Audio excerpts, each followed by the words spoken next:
जाने वाले देश और समाज बनते जा रहे हैं। हम उन नारों के पीछे की सच्चाई को क्यों नहीं देखते? क्या हमने कभी सोचा है कि भारत जैसी बड़ी जनसंख्या वाले देश में पंचायत, जिला, लोकसभा एवं विधानसभा के चुनाव एक साथ कैसे संभव है? क्या हमने कभी सोचा है कि अलग अलग चुनावों की जरूरतें एक सी नहीं होती? जब जरूरतें एक सी नहीं होती तो चुनाव भला एक साथ क्यों?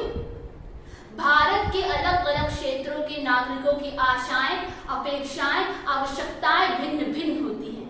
मुद्दे, हित और सरोकार भिन्न होते हैं। यहाँ तक कि उनकी समस्याएं एवं समाधान भिन्न होते हैं। तो ऐसे में एक साथ चुनाव कराए जाने का क्या अर्थ निकलता है?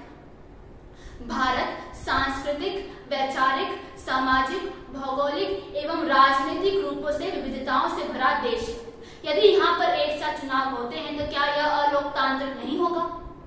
बल्कि पिछले कुछ समय से देखा जा रहा है कि राज्य सरकारों के चुनाव जनता ने बिजली, पानी, सड़क जैसे बुनियादी मुद्दों पर किए हैं, तो वहीं दूसरी ओर केंद्र सरकार के चुनाव, सुरक्षा एवं विदेश नीति के मुद्दों पर।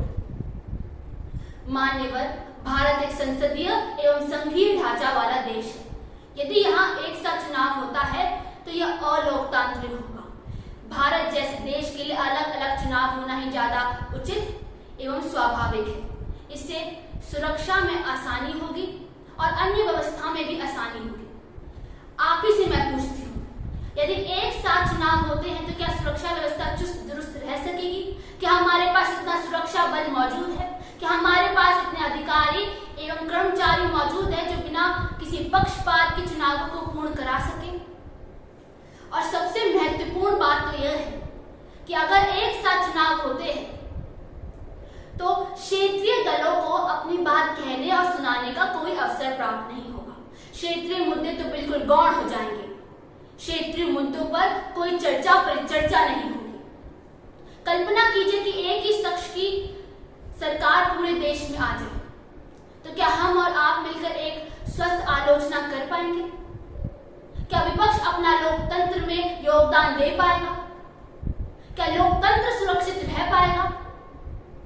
इसलिए मैं अंत में यह पुनः दोहराना चाहूंगी कि एक साथ चुनाव कराना इस देश के लिए अलोकतांत्रिक होगा। इसलिए अलग अलग चुनाव कराना ही हमारे लिए उचित एवं स्वाभाविक है। धन्यवाद।